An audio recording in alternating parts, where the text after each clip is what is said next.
Welcome everyone. This is Edwin Olvera from edwinovera.com, aka the Successful Freelance Dancer.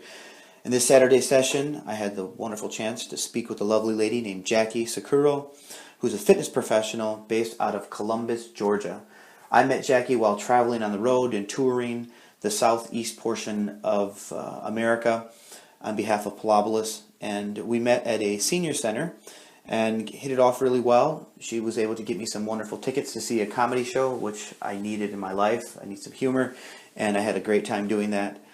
During that process, we shared stories and conversations about fitness, life, health, and everything else. And you're going to hear some background details, like how Jackie got into this realm of fitness and the different types of fitness that she specializes in, as well as interesting facts about, learning how to be professional in your field of work, learning to have ethics in your field of work that you're doing, especially if you're in fitness. Talking about some ups and downs in her life and how she overcame them, and then also just knowing that there are moments in life where we make a pivot. That means when we take a new path, and it's for the better.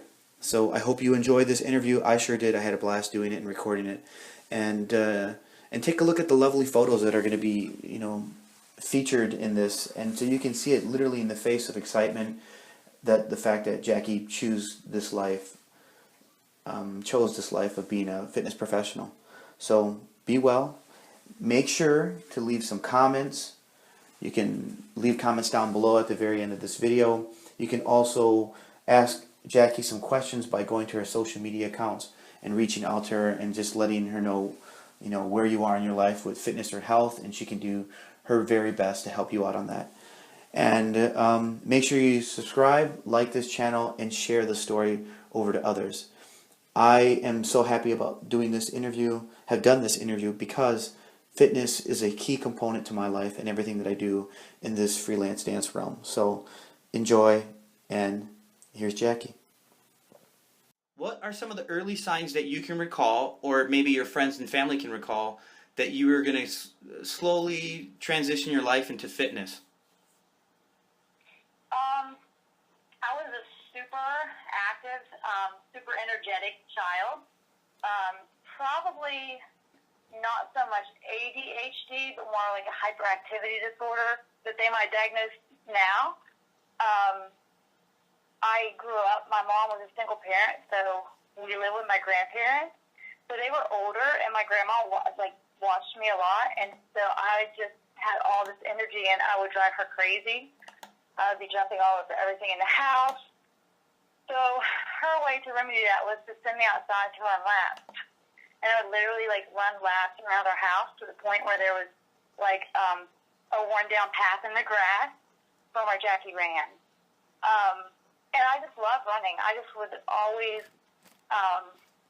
run just laps around the house. It's really crazy. And I'm talking around the outside of the house. Lots of energy. I played sports. I remember it was so weird because I played baseball when I was really young.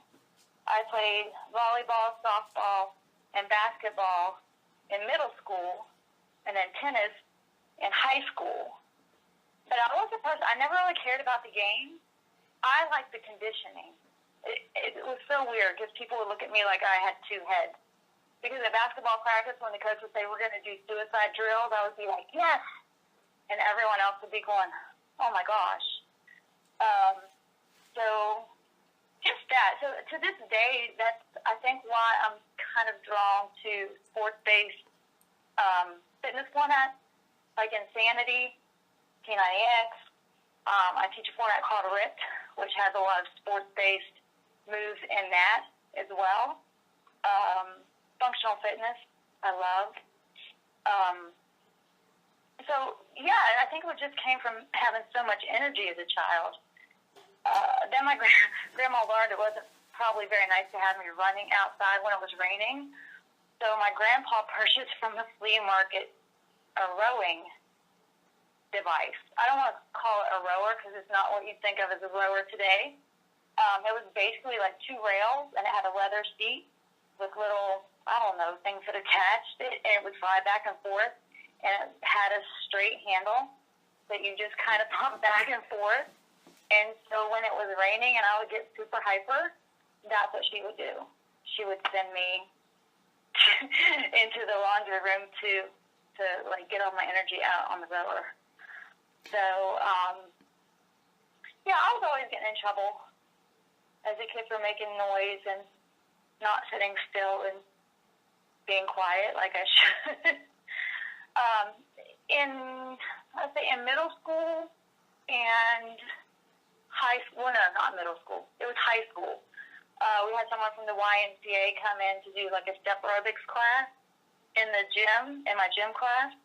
And that was when step aerobics was like at its peak. It was really popular, so I fell in love with that. So all through high school and college, I loved step aerobics. I liked the syncopation, how it sounded when you were doing it. That was probably one of my first actual group fitness classes, like organized group fitness classes that I took was step aerobics. Jackie, did you ever feel? Did you ever feel that when you were doing these exercises, or whether it was like say the step aerobics and everything like that, did you find yourself quieting down? Some people say that there's different ways of like getting into a meditative state. One is being absolutely still and withdrawing your senses from everything pretty much, and then the other version is by being in motion, kind of like the whirling dervishes. They go into that state of trance because they're spinning around and they're so euphoric. And for someone who has so much energy like yourself, did it help put you in like a hypnotic state or a calmer state than you were before? Yes, 100%. It's so funny that you say that because people talk about fitness formats, and when I go to places, they're like, "Oh, can you teach spin or can you teach yoga?" And I'm like, "No, I cannot sit still and be quiet for that long. I cannot sit on a bike and not go anywhere. It drives me insane." Even though it's motion, the fact that I'm there doing something, I'm not really accomplishing anything, just doesn't fit with my personality. So exactly, and I said, I think what attracted me most to the step aerobics was the syncopation and the sound of the feet, like hitting the steps. I know it's really, really weird, but that was very calming to me. Do you have brothers and sisters, Jackie, that were in this, that had the same amount of energy that you were putting out? Yeah. And if so, what were things that they also did? I was an only child. Oh, God. Growing up. Yeah. Yep. So you were basically in the spotlight all the time for your actions. Yes. Absolutely. Yeah. I had cousins that came around that my grandma would babysit too, but they were very quiet and well behaved. I was the hyper one.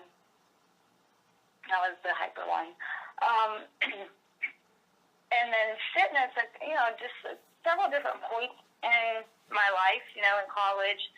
Then again, I would say maybe in my mid-20s, I was kind of pushed in the direction of fitness.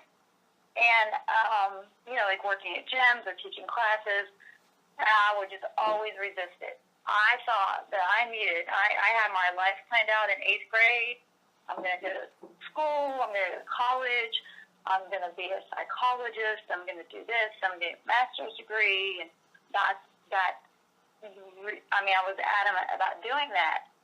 And then I look back now, seeing where I am, and I started back into fitness. I started studying for my group fitness certification in late 2010 and actually started practicing again working in the field early 2011. So I've been back in it for about 5 going on 6 years. Seeing how much I've accomplished in that short amount of time, I wonder what it would have been like if I had just kind of went in the direction that I was being pushed in several years ago. If I had just been, switch my major to exercise science or something. How much further along in my career would I be today? So I kind of started late. Got it. As far as being just this as a profession. Before it was more of a hobby. I've always been in the gym. In your personal, preference or opinion, do you prefer doing group classes or private sessions, or even semi-private? Well, it's funny that you asked that question because I was just talking to someone about that yesterday. I do have a personal trainer certification, but I've never practiced one-on-one personal training because it's just boring to me. As much as I love people, and my background is, my master's degree is in counseling. I was a crisis counselor. I've worked with people one-on-one. I've worked group counseling. I like one-on-one counseling, but it's a different dynamic than exercising. So doing one-on-one exercise to me is great if that person absolutely needs the individual attention, but I might not be the personal trainer for them. I prefer a small group, 3 to 5 people, or group fitness, just because of the energy and the interaction and the dynamic of more than 2 people. Does that make sense? Oh, absolutely. I found that's what I like. I found one-on-one is just kind of dull to me.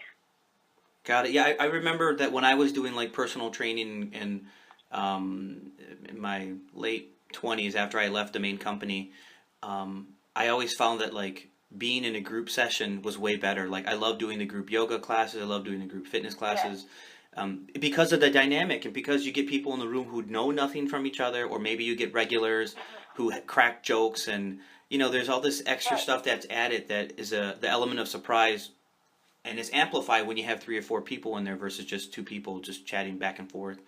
And it also depends on the workout you're doing with that person. If it's a single session, like I'm a people person, so I love being around more than just one person. Me as well. And that's like I said, one-on-one is great, and I'm not saying it's not good to have a one-on-one personal session if that's what you prefer. Some people like that. Some people are self-conscious, but I kind of like to challenge people that are self-conscious and be like, oh, I don't want to work out around people, and to just maybe have them in a small group.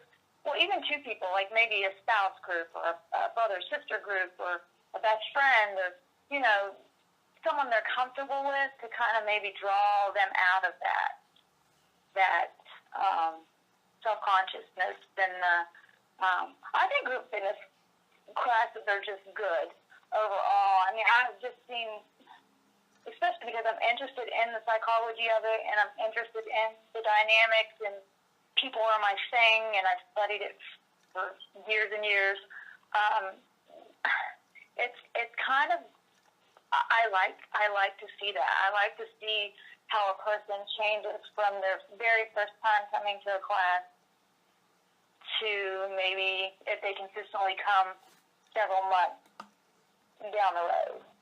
And I know this, and I definitely talk to them about it, and then they see it, and they think back, and they're like, oh my goodness, and they're so appreciative. I mean, even as something as simple as the way they walk into the room. They're I have one lady that came into my aqua class, which is even worse because she's in a bathing suit. And she just walked in, and she was totally closed off, almost like in a standing fetal position, shuffling into the pool area. She went from that to gradually the person that's like walking with her shoulders back, smiling, and greeting every single person that walks in, especially the new people. Like, she became like the ambassador for newbies. Like, she was there to greet them, to talk to them, to explain anything to them, to just make them feel welcome, because she appreciated how it changed her.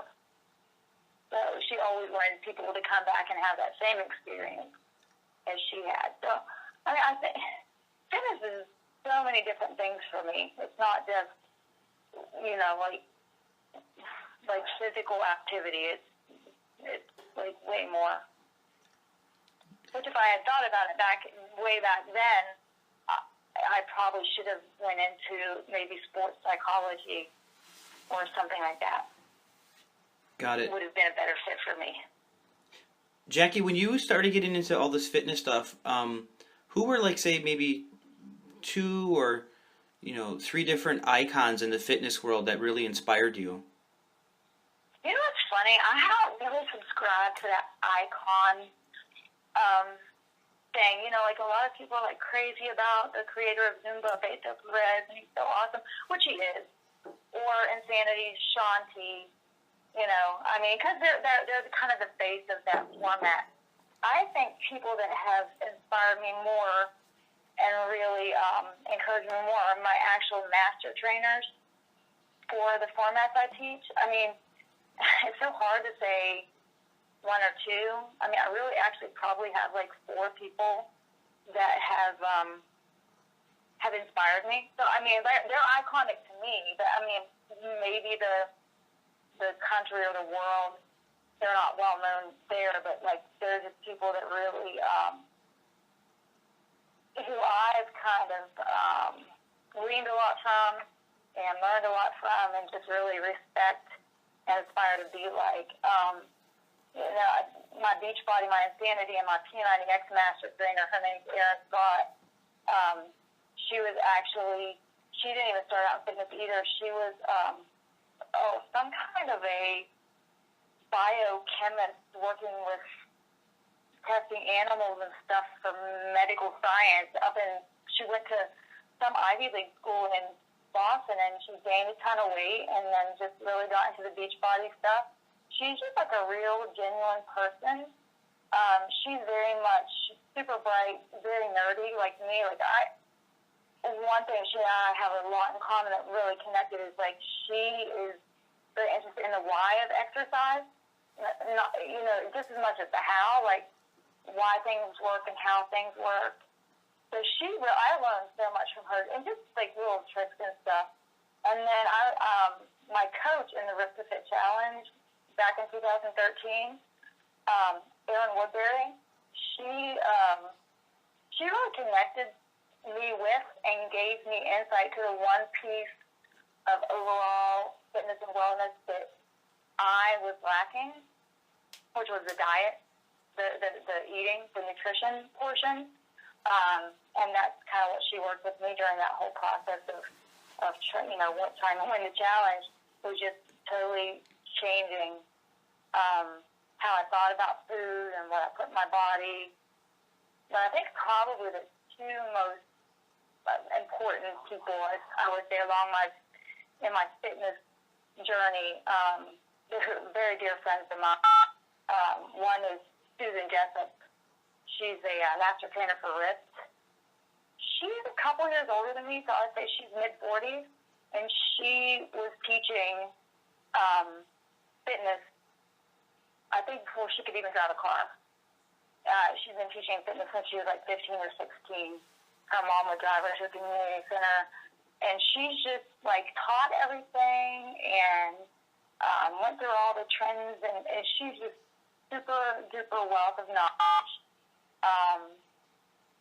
She really took me under her wing. There's a format that I teach that I really love called R.I.P.E.D, and it has a kickboxing piece, which I had never ever done, and I was super duper horrible at it. And she used to own a martial arts school and does a lot of choreography for the R.I.P.E.D videos for the program. She does a lot of the choreography for the kickboxing. And she just allowed me to be her assistant at a lot of trainings and just really kind of honed and perfected a lot of things. And she's just one of those people that just has that exuberant personality that just one of those people, if you don't like Susan, then there's something wrong with you. But probably I would say the one person that has really influenced me most is my Zumba education specialist, master trainer, Eric Santana. From him, he's just like the ultimate professional. It's not just enough for him to do Zumba and teach Zumba. I mean, he studies the dances there's certain other ones they teach.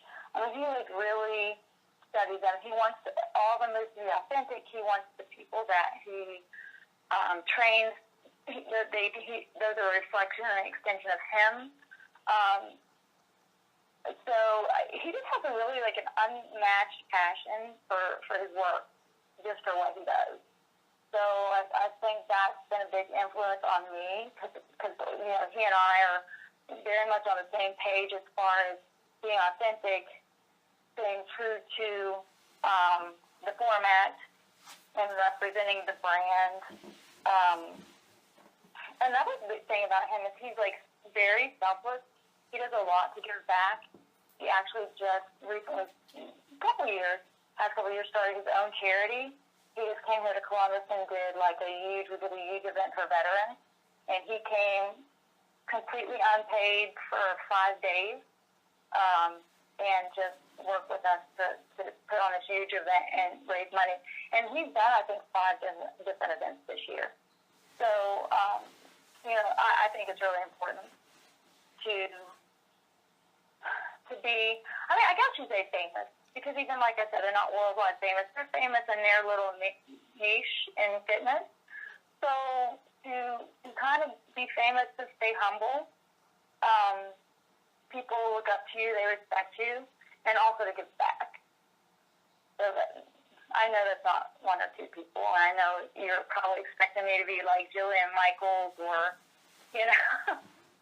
or John T., but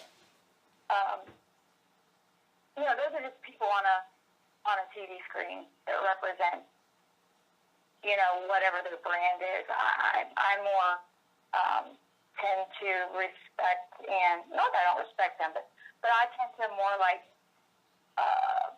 gravitate toward the people on the front lines, if that makes sense.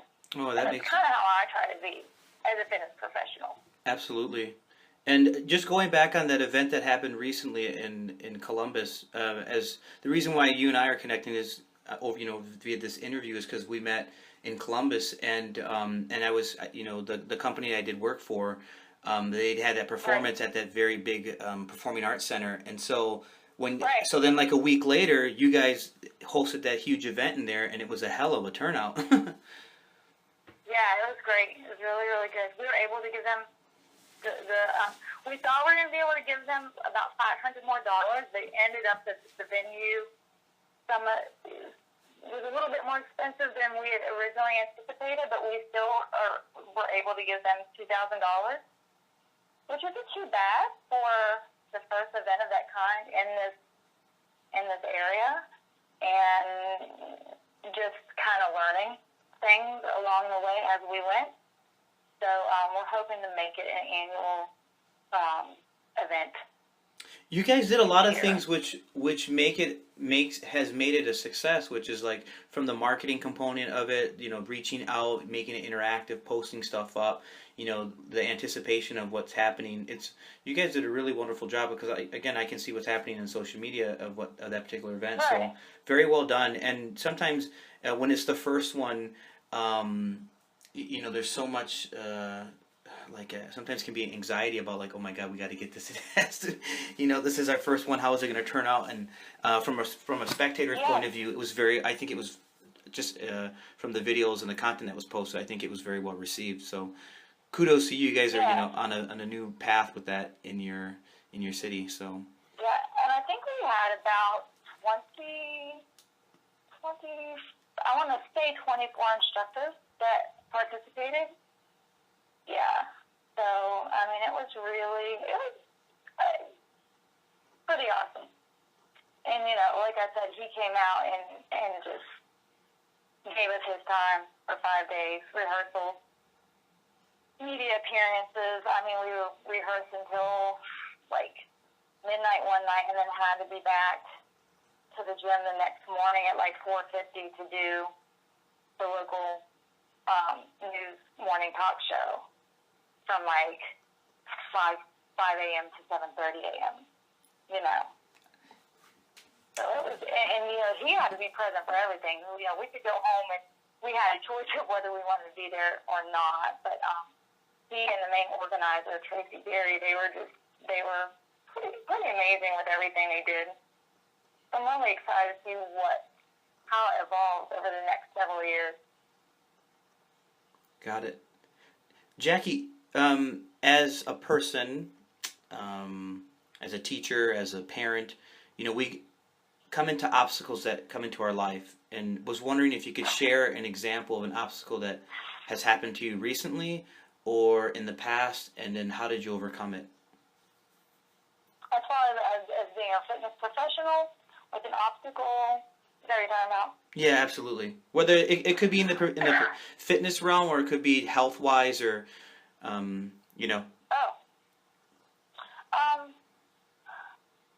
I think what I was probably wanting to talk about on this question is the obstacle of being considered as a fitness instructor, personal trainer, or whatever in the industry, being considered a professional.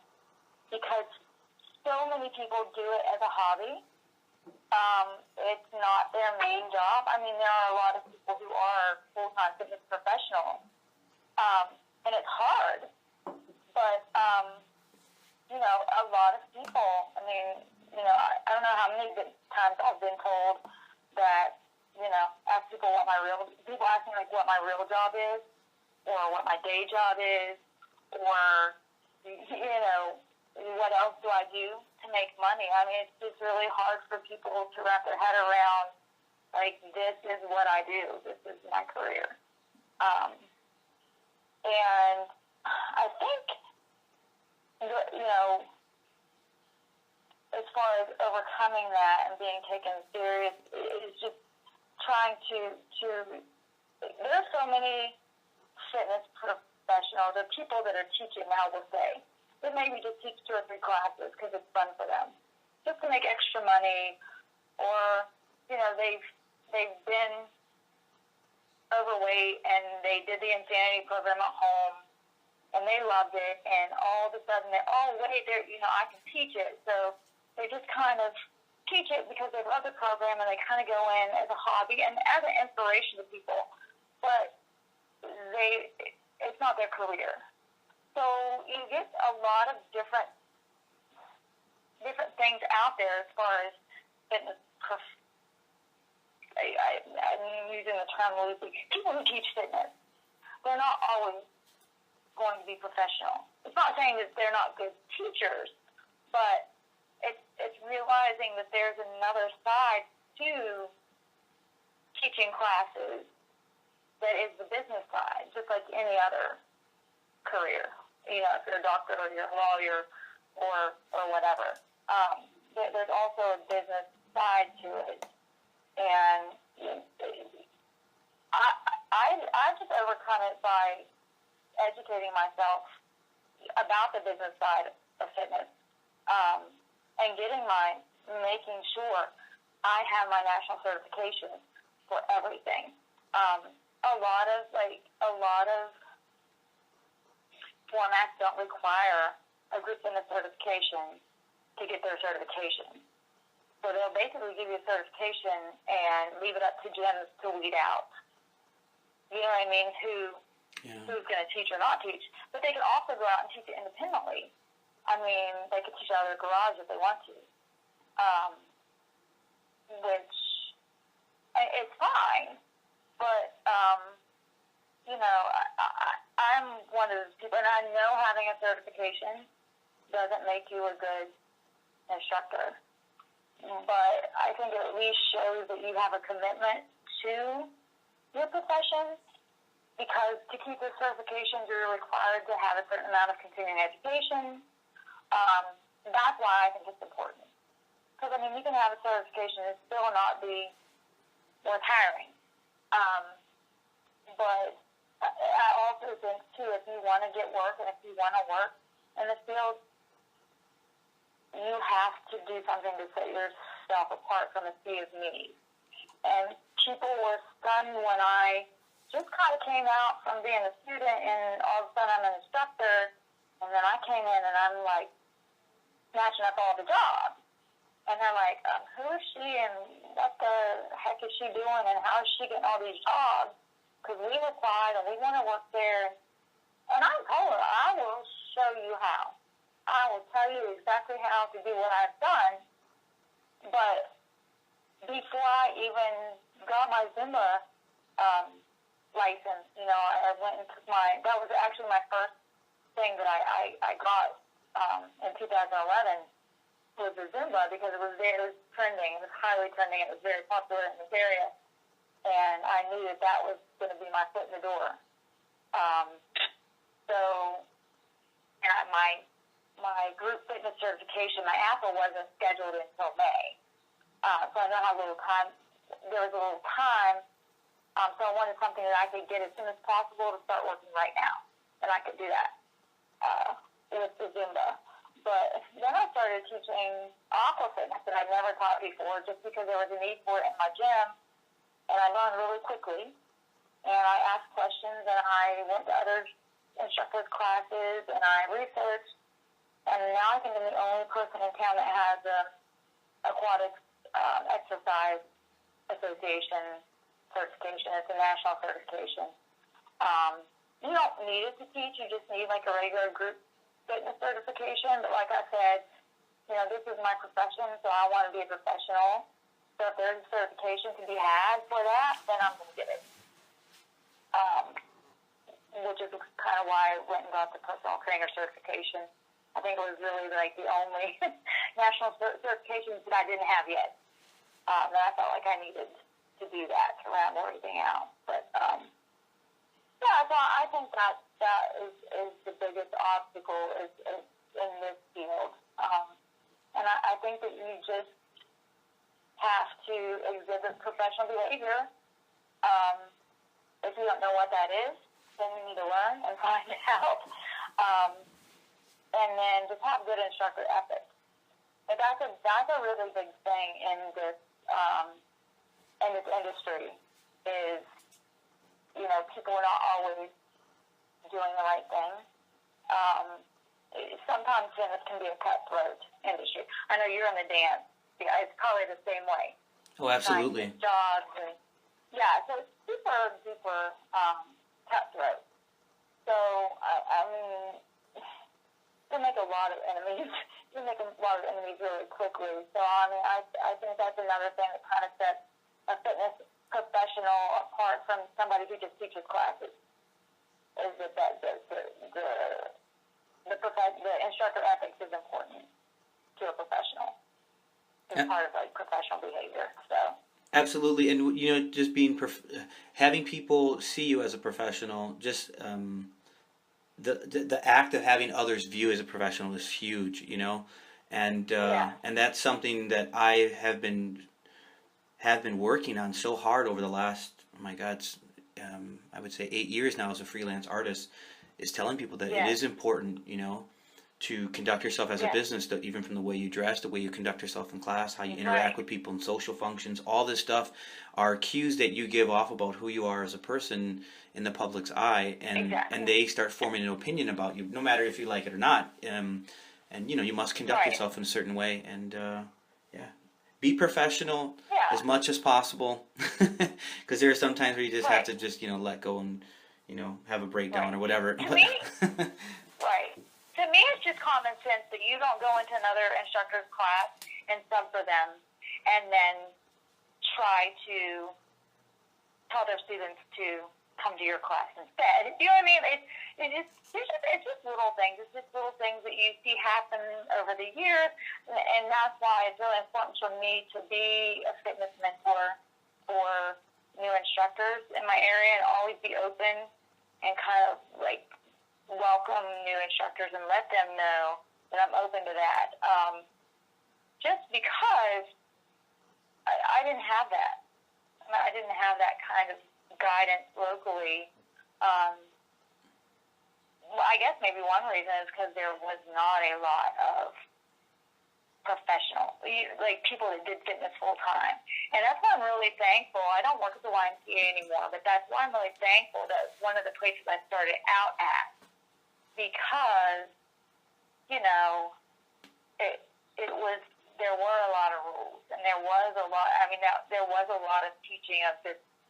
I think it's important when you start out, because, like I said, a lot of people who get, say, a Zumba license or a insanity certification and can just go out and teach it anywhere. And they really are just out there on their own, not knowing really the business and how to do it. So that's always my recommendation to somebody, is to find a mentor that is a professional that does it full time, or apply at a gym, because that's going to force you. I mean, the most gyms are going to require you to have that group fitness certification within a certain amount of time. They will hire you with that stipulation. So it does kind of force your hand on that, because if your job's riding on it, you're going to get that certification. A lot of times the gyms will help you pay for it too. So that's what I always recommend to them. And then also just having like the YMCA or some of the chain gyms, that do have rules and regulations. If you're a new instructor, it's really good to start out right there, instead of just going out on your own and trying to teach classes and not really knowing a lot.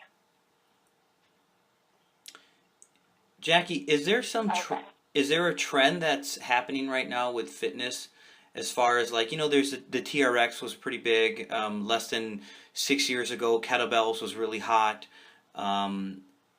Is there something that you're trying to learn that's new, that's coming up, that you want to have as another certification? And if so, what it would be? I guess maybe I kind of just do what I like. I know that's funny. I'm just the kind of person that I like to be genuine, I like to be authentic, and I just have to do what I like. I'm not really one, other than the aqua fitness, I'm not really one, that really wasn't my choice. I really had no interest in aqua fitness, but in order to get into the gym that I wanted to get into, that's what they had available, and that's what was offered to me. So I'm sure I'll learn how to do it. So, I think that was the one thing that I did grow to love. So I just kind of go with what I enjoy. But I think right now the one thing that I'm probably going to get a certification in, which I said I'm done with certifications for a really long time, just because I have so many, is my gym, the rec center, the University Rec Center is going to host a town training, which is a drumstick. And I've seen it, and I've done it at, fitness conferences. I'm like, oh, this is so cool, it's fun to do. But now I really want to get the certification in it. No. And now that I know that it's going to be coming to the rec center, and there's going to be a need for it, and it is kind of fun. So I think that's probably going to be what is my next certification. And I know that it is well received in most places that it's introduced. I have fitness friends all over the country, and I would say that's one of the big ones that's popular because there's not a lot of impact. It's unique. It's fun. I think I kind of like the cadence and the kind of the drumming aspect without the impact of step. I like that part of step. So you've got that with pound, but it's a little less. I don't want to say I'm not getting any younger. It's a little less on the joints and a little less dangerous, and a ton of fun. So I think that's probably the trend that I'm gonna follow for now. Got it. If there's something that you want to accomplish as a trainer, as a professional fitness instructor, what would that be within the next year or so? As far as an accomplishment, I think maybe to get back and do more charity work and more volunteer work, kind of like what I was talking about, wanting to give back to the community, because I think it's really, really super important. We get really busy and, we have bills and stuff, but I think that's kind of something that being a part of this most recent event has kind of sparked in me again that desire to do this kind of thing. I did Insanity. It was a couple of years ago with the homeschool group. It was, I want to say, like 5th grade through high school. I work at Fort Benning.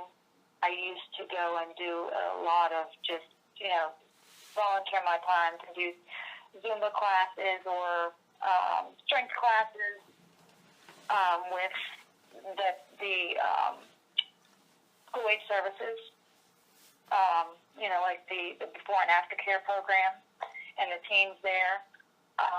Used to do, some volunteer with that. And I kind of got away from that because things just got busy. So that is something in the next year that I would really like to maybe get back into doing as long as my schedule allows it. Yeah, absolutely. The sign of just the act of just giving back, it's rewarding, first of all, to yourself, and then also to the community of people that you're going to be helping out. And right. The selfless service really does a lot for everyone.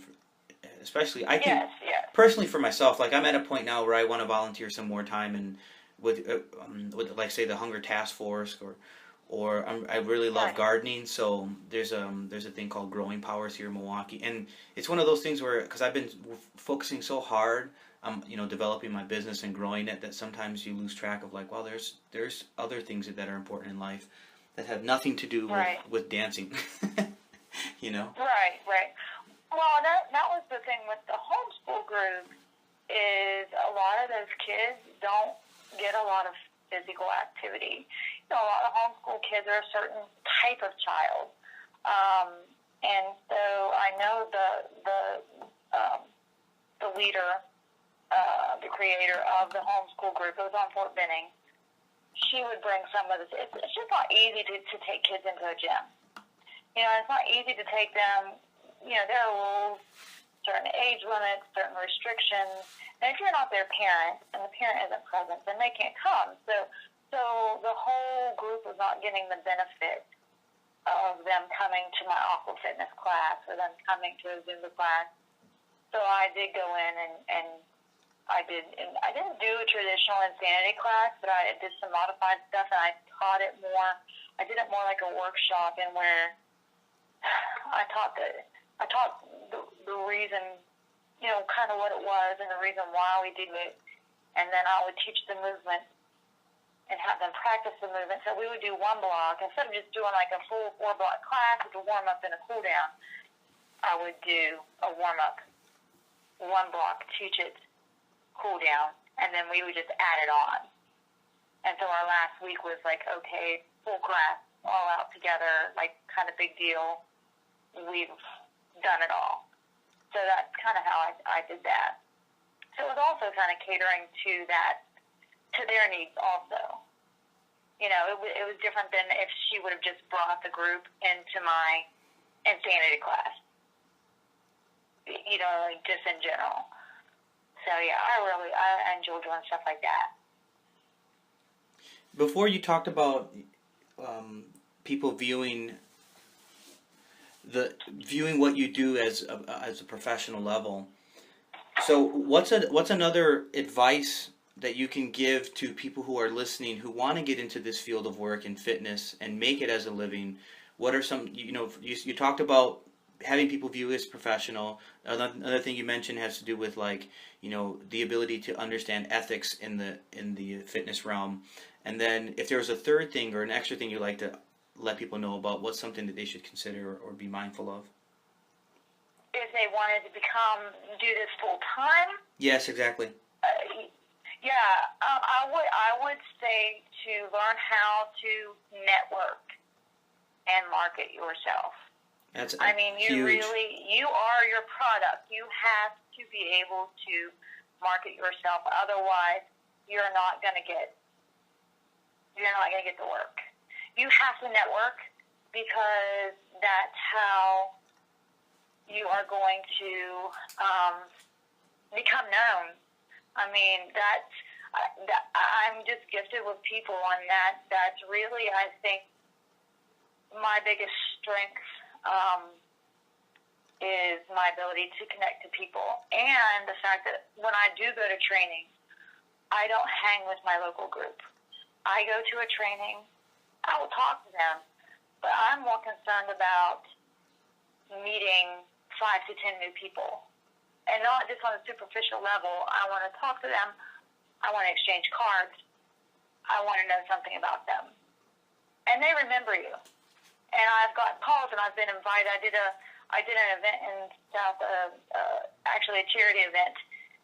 I guess I have been doing some charity stuff. I just really don't even think about it.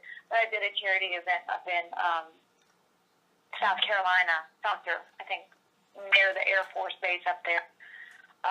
Did an Aqua Zumba event to raise money for the YMCA's annual drive, charity drive, to raise money for their programs.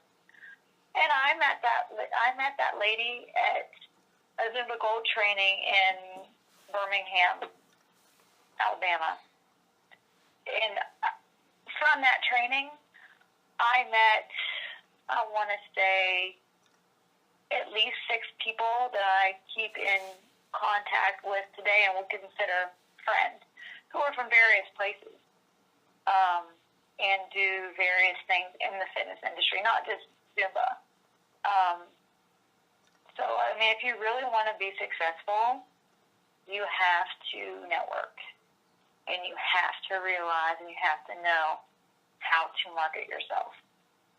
People say, well, I'm not a good salesman. I'm not a good salesperson. Well, that's exactly what you have to do. You have to sell yourself. Because the market in some, for some types of instructors, like for a while, it's not as bad as it used to be. Because other things, like I said, are trending. But we used, in just this area, we had, I want to say, like almost 100 Zumba instructors.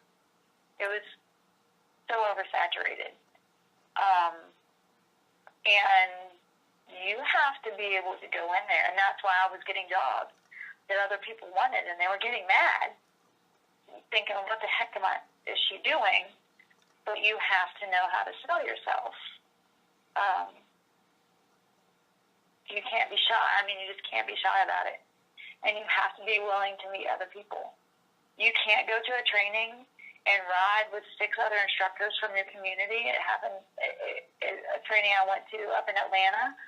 And I love my local fitness brothers and sisters, but I don't want to ride with you. I drove myself. I'll meet you for dinner afterwards, but they came together all in the same vehicle. They walked in together. They stood together in the master class. They grouped together at lunch. They grouped together in groups. I mean, they stayed together. If they met somebody, they probably met them talking as a group, maybe 1 or 2 people, and then they went home.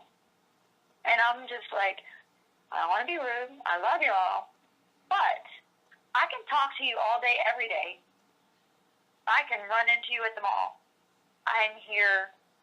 I need to meet some people. I've walked through fitness conferences with master trainers. Like my best friend Susan, we always go to the R.I.P.P.E.D master trainer. We always go to Atlanta Mania, and she's been going for years and years, and she knows a lot of people. But she looked at me one time I'm walking, she's like, Jackie, is there anybody you're not going to stop and talk to? Is there anybody that you don't know? And I said, well, see that person right there? He was in my small group at Fort Benning. I'm going to talk to him because he looks like he's getting ready to go. And the lady over there is the one that I met her at the Aqua Zumba training, and she's the one that got me to get RIP certified in Macon because she needs people to come to. I want to talk to her. She looks like she's going to be sitting for a while. So I try to get to know people. And I think one of the biggest things, like, I don't know, it made me feel really good as I walked into a session at Atlanta Mania. It was like a education session called So You Want to Be a Master Trainer. So it was kind of like a session on, what to do and how to get into being a fitness educator, master trainer, education specialist. So I walk in, and this lady, Eileen McCormick, I don't know if you've heard of her, but she's kind of like a huge deal. She's written books, and she's big. She was like, I think, Idea Presenter of the Year. She's just really, really big deal. And I walked in and sit down, and she goes, I know who you are. You're the girl that's in that R.I.P.P.E.D video. Aren't you already a master trainer? I love your hair. It's grown out a lot. And I was like, do you really know? Do you really know who I am? You must have left a lasting impression, you know. I was like, Irene McCormick just freaking told. She's like, girl, I said, no, I'm not a master trainer. I'm just kind of like a brand ambassador, won the challenge kind of thing, was in a video, but I'm not a master trainer.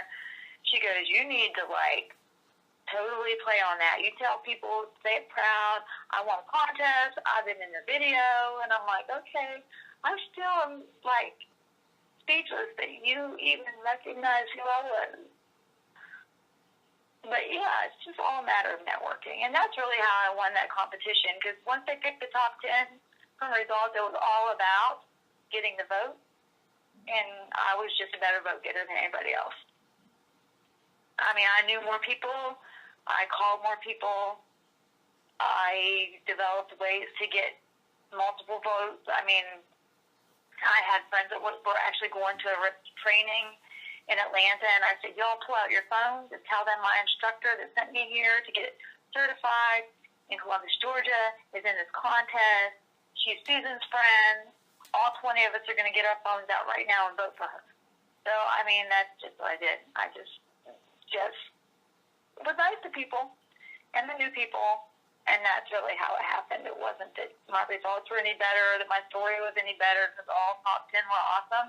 It was just a matter of I knew how to sell myself. I knew how to call people. I knew how to talk to people. I knew how to get the vote. And that's how I won the grand prize.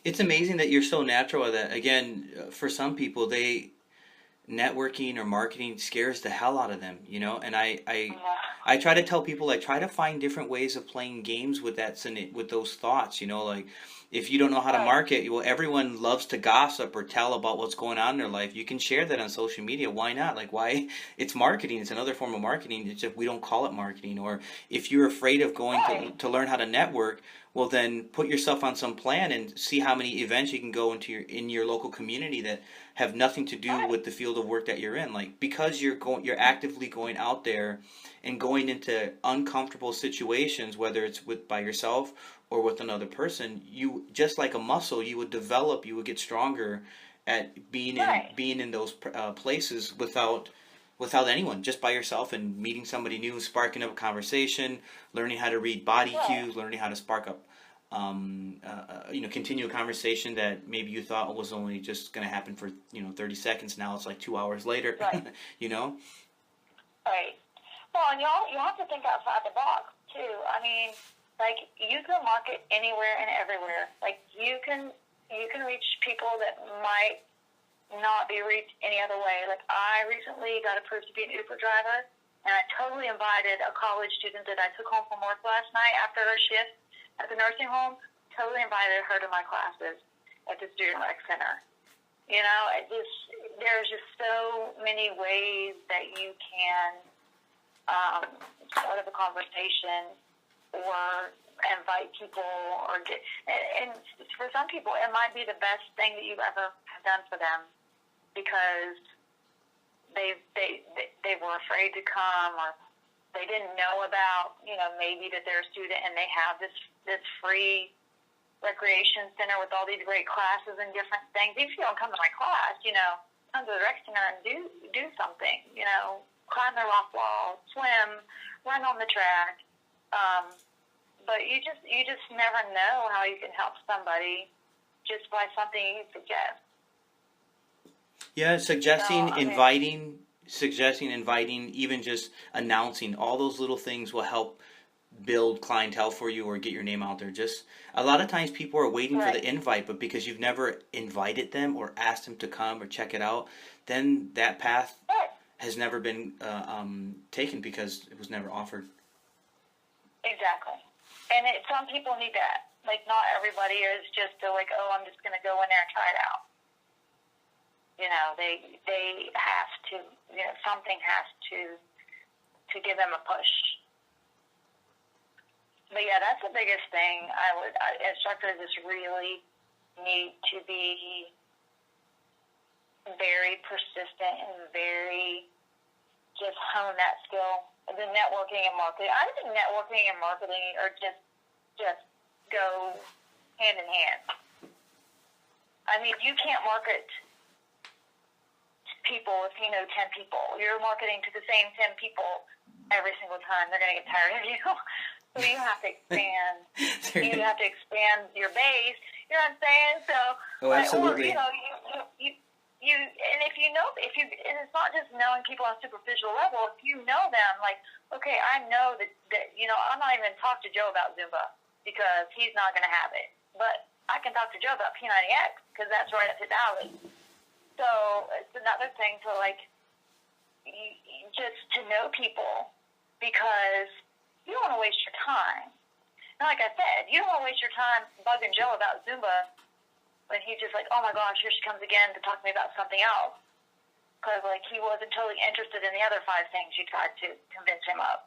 So you have to know that person at some level or know ways to start a conversation to get the information you need to figure out what you might market to them or pitch to them. Because I teach so many different things. I mean, maybe I talk to somebody for 10 minutes and I'm like, oh, well, I'm thinking this person might like this kind of workout. So then I'll talk to them about that. But yeah, so you have to broaden. So that's why I think networking and marketing, you can't be successful at marketing without having the networking down. You have to have it. Yeah, absolutely. Because I can go on social media and post in groups and, I could go to all the, whatever it is I'm selling. I could go to the local moms group if I'm trying to sell diapers or whatever. But, unless it's kind of personal and they know you, it's like when they say that if you're trying to market on social media, do not send a group or a mass message to people. It's very impersonal and they're not likely to respond. They're likely to leave the conversation and be really mad at you. So it takes more time. You have to individually message each one of them. My coach and I laughed so hard during the R.I.P.P.E.D challenge because I came so close so many times to getting kicked off of Facebook for spamming. But I think, here's the thing. Had I just randomly sent messages with nobody respond, I probably would have been banned. But because people were actually responding back and having conversations with me, they're like, oh, well, maybe this isn't like a bot or a spammer. But I got warnings lots of times. A lot. I laugh because I've been in that same process too, and I was telling people about what's going on, and I would make, I originally when I first when you don't know a lot about marketing in the beginning, you do these terrible things that you would never share with people, and then you're like, oh my God, you're right, it's so impersonal when you send mass emails like that. Just take the time and cater it specifically to the person. Hey, I'm really thinking about you. This is what happened last week. I love to share something that's coming out, what's going on with my event. If you want to talk, we can follow up this way. It's just interesting. Because you're taking the time to craft it personally, people respect it and they would rather keep doing more stuff with you, I mean, seriously, even if you just have to cut and paste and change the name, you know what I mean? You have to send them a personal message. Nobody likes group text. Nobody likes group messages. They just don't. And they're just going to be like, oh, yeah, well, they're just sending that to everybody. Instead of, oh, my gosh, she's doing this and she thought of me. And it's so much easier for them. You're going to get a response from them more than... Because some people, if they don't know the other people in your group, they don't want to respond. It's like, I don't know these strangers. I'm not going to say anything. Like, why is she putting me... I don't even know these people. And it's, sometimes people get offended by that. So they're more likely to... Even if their response is a no, they're more likely to respond to you if you individually message them. But I just remember saying both to Aaron, my coach, and to Terry Shorter, the creator of the R.I.P.P.E.D program, he would call throughout the process and be encouraging and whatever. And I'm like, dude, I am so going to get kicked off of Facebook. I cannot get kicked off of Facebook. I'm so glad you called because it's forcing me to take a break because I'm about to get kicked off of Facebook because I'm sending like too many messages. He's like, well, keep doing whatever you're doing because it's working. That's so funny. I'm so happy that you shared that story because I wonder, like, how many people has that ever happened to? Now I know. Transitioning, Jackie, to this next part. This is a section I call the lucky 7. Right? It's the 7 things that are literally right off the top of your head that people get to either laugh about or enjoy or even find some commonality with you. The first one is, what's your favorite drink? And it could be non-alcoholic or alcoholic. Oh my gosh, this is going to be so bad because, like, I really shouldn't drink it. And I don't drink it very often, and when I do, it tastes like medicine. But I love Pepsi. Pepsi or cherry Pepsi. Got it. And I don't do diet because it's pointless. It's horrible. If I'm going to drink soda, it's going to be, like, full sugar. But, yeah, I love Pepsi. Where would you like to travel to? London. London, ooh. I won't have to learn a new language. Yes. That's great. I love Shakespeare, and you're gonna laugh. And I love Jack the Ripper. There's so many different things that I would like to see and do in there. And My Fair Lady is like one of my all-time favorites, and it was set in London. So there's so many different reasons that I would like to go there. Got it. Who's your favorite actor? Audrey Hepburn. Ooh. Do you like cats or dogs? Dogs. Do you have I'm one? allergic to cats, but I love them. But I'm allergic to them. Oh, I was asking, do you have a dog, and if so, what type? I do. I have 2, and they are Yorkshire Terriers. Oh. They're little. Tiny. Yes, they don't even weigh 10 pounds together. If there was a person you can meet tomorrow, who would it be and why? Rosa Parks. Because I think she's like one of the bravest women in history. Very, very, like, growing up. Mostly in high school, I watched this series called Eyes on the Prize, or the PBS series, about the civil rights movement. And she basically is the spark that started that whole fire and really changed history. So I know she's dead and I can't talk to her, but if I could talk to anyone, it would be her. I would just kind of like to discuss with her, like, that experience on the bus and how it felt. And I mean, she knew what the consequences could have been. Like, what prompted her to, like, really risk maybe, like, dying, to say, nope, I'm not today, I'm not going to do that. So I think it would be, like, an amazing conversation. If there's a language you love to learn, what would it be? Gaelic. Gaelic, ooh. Scottish, Irish. Yeah, I have a lot of Irish friends, and they're so funny because they're really, really good. I mean, a lot of them have thick accents, but, like, I can understand them if they're, like, maybe 1 or 2 of them, like, that I'm hanging out with. But when a big group of them get together, especially if they're watching soccer, and they start, it's like, I really want to know what the heck they're saying. Because, I mean, and they're just, they have this personality, and I love it, and I just want to know what they're saying. And they don't take this second because they're all into what they're, especially, like I said, especially watching soccer with them, like, they're all in what's going on. Nobody takes a minute to say, oh, Jackie, here's what we're talking about. And I'm just sitting there shaking my head going, I really wish I understood what y'all were saying right now. That's so yeah, great. I like that language. It's, it's not, it's like not common usual. Because I go, I want to learn Japanese, I want to learn German, I want to learn Gaelic. Finally, what's your favorite dessert? Oh my goodness, pumpkin pie. Ooh, I like pumpkin. pumpkin anything. Oh man, pumpkin Yeah. spice chai is that's great. Yes. Jackie, It so is like my favorite season for desserts right now. what are some of the best ways for people to get a hold of you or see what you're doing online, like via social media? I'm on Facebook a lot. I do use Instagram to basically, because I learned that I can post on 3 different social media networks from there. Mm-hmm. So normally, if there's a picture involved, I will Instagram it and shoot it to Twitter or Facebook. Normally, if it's something like an event or something I'm doing that's just, like basically text, I do post a lot of pictures just because I like to put it on Instagram. So I'll attach a picture with whatever I want to say so I can, just shoot it to all 3 of those.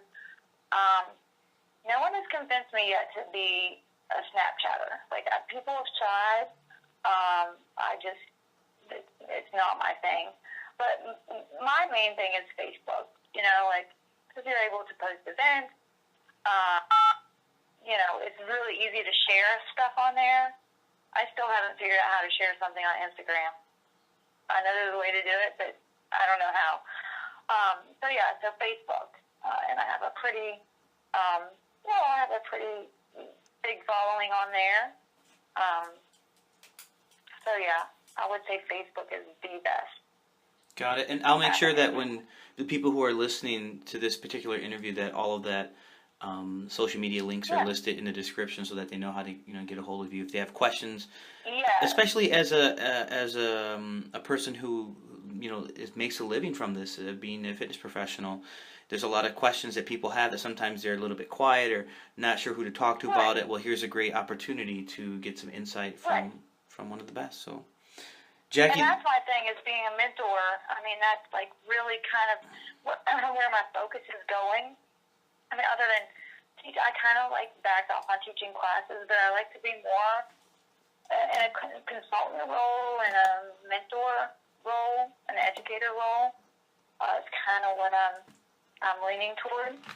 So yeah, I'm very available. I will let you know if I'm busy, and it might be a couple of days before I can get to you. But also, I do have 2 different Facebook pages. One is just my personal, the Jackie Securo, and that's really the only one I use. I have a Jackie Securo Fitness and Nutrition one that I think sometimes pops up first when people search me, but I rarely check that one. So definitely go. I'm just that kind of person. There's nothing in my personal life that I do that is anti or against my professional life. So I just found it easier to just do everything on one page. Yeah, got it. Absolutely. Jackie, thank you so much. This has really been a pleasure. I'm so excited that you're sharing your story and that we get a chance to connect again. I look forward to posting this up this weekend, and we'll go from there. Thank you, Jackie.